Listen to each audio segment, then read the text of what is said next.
G'day everyone, welcome back to the channel. So in today's video, I want to take you guys through a few different exercises to help improve your shoulder internal rotation.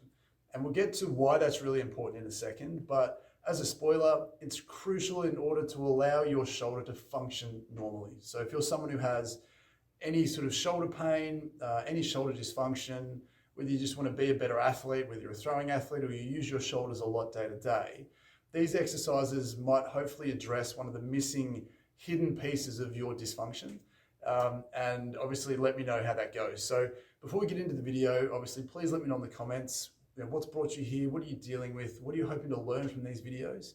And if you enjoyed the video, please consider leaving a like rating down below.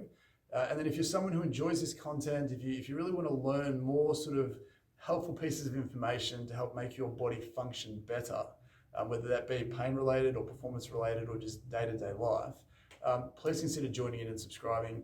These videos are hopefully symptomatic of the type of information that we're bringing across. It's things that are born out of day-to-day conversations in the clinic as a physical therapist. So it's really important that if you're someone who is looking for an answer, hopefully you'll find a piece of that here. So if you consider subscribing, that would be great. So getting into the video itself. So when we talk about shoulder internal rotation, we're really talking about your ability for a lot of people to reach behind your back. So shoulder internal rotation is essentially if you were to bend your elbows to 90 degrees, if you were to rotate them inwards internally, obviously your trunk gets in the way, but it also categorizes your ability to then get behind your back and lift your hand off the back of your back or your butt, however high you get. Now, the reason why this is really important is that if you're missing some of that shoulder internal rotation, then your body has to compensate for that in order to complete the task. So if the goal for me is to get my hand to 90 degrees, if I don't have the capacity to keep my shoulder back and the internal rotation mobility or the range of motion to keep my shoulder in a good position to get there, so as you can see here, I'm probably a few degrees short, but if I'm trying to get to that back position, you'll see what happens to my shoulder. My shoulder starts to dump forward a little bit. So if you see people who take photos and they're in this position, it's a bad shoulder shape.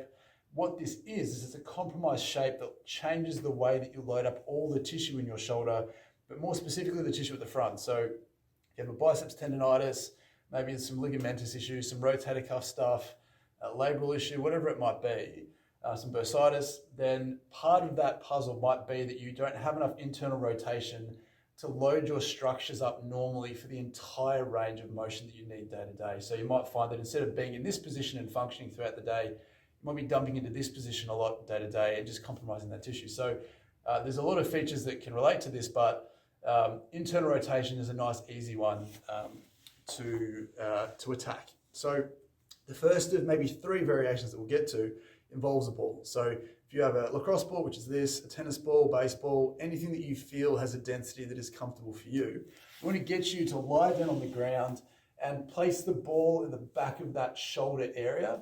We're going to lie down on that tissue. And what I'll get you to do is, you can do this so this exercise you can do 2 different ways, is you can have your elbow out to 90 degrees, and we just get you to gently rotate or internally rotate that arm as you go. If you need a little bit more tension, you can roll onto the ball a little bit more and then rotate down. If you get to a point where you feel like your shoulder's starting to come up, you can hold it down and allow that internal rotation to happen with the ball. So what we're doing here is we're compressing that tight and stiff tissue at the back. And then what we're doing is we're trying to shear that tissue free by doing the movement that we're valuing without compromising into a bad shape. So we're going to try and stay in a good position, really force that in a nice way, respectfully force that sort of internal rotation to shear free some of that tissue. And then you can move the ball around looking for the spots that feel the most interesting to you and then repeating that process. So the second variation of that stretch involves you being able to bridge up. So what we want to get you to do is you want to bridge up and then have your arms out straight and then slowly sort of rotate them back underneath as far as you feel comfortable. Some people may only get towards to their back pocket. Some people like myself, I don't have a shoulder problem, thankfully, I can get a little bit higher here.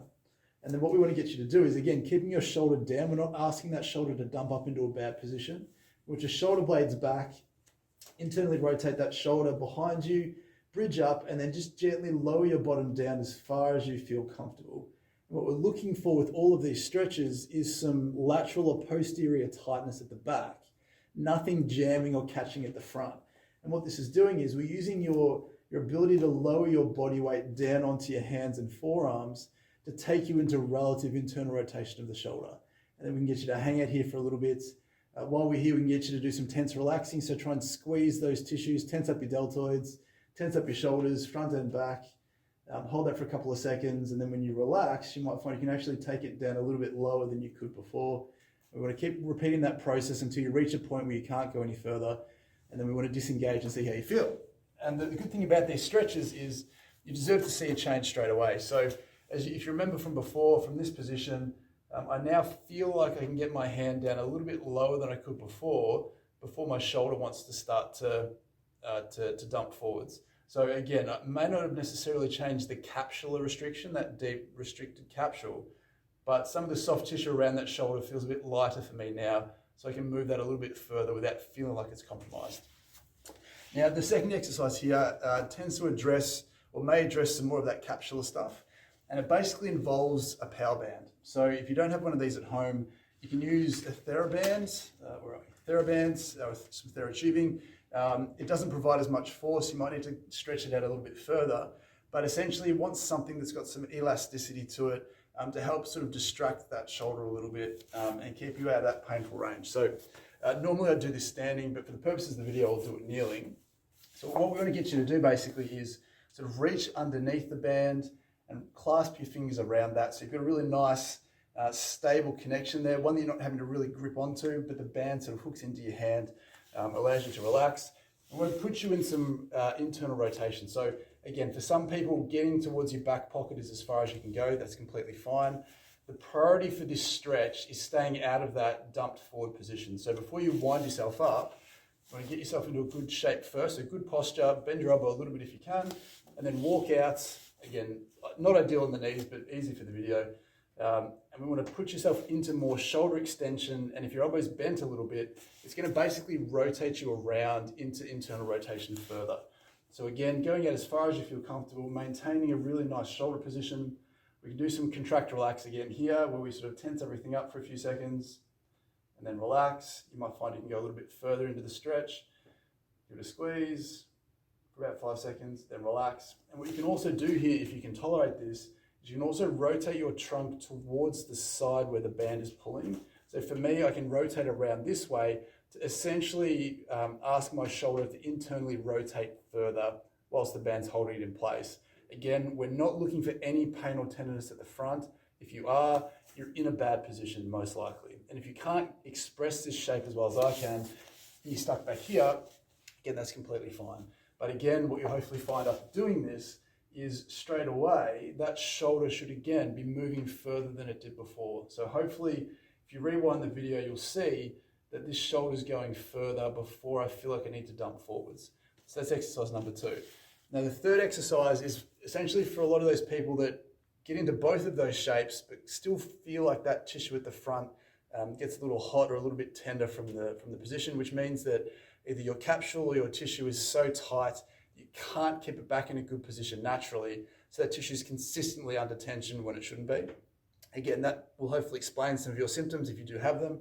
But for those people who find that it's a little bit harder to keep that shoulder back naturally, what we can do is we can lift the band up a little bit higher, and we can actually put the band around the shoulder to encourage that to happen. So the tension from the band is hopefully going to stop you from naturally dumping forwards as we try and express this internal rotation. So what I find is if you're directly in front of the band or pushing out straight from the band, it may not hit the right spot. So I like to be a little bit off to the side, not so much that the band sort of wants to slide down the arm, but you'll find there's like a comfortable mid-range position where the band tension is still on the joint line, the joint crease. So again, it's not down on the arm, it's not up around the neck, it's sort of where the joint line tends to be.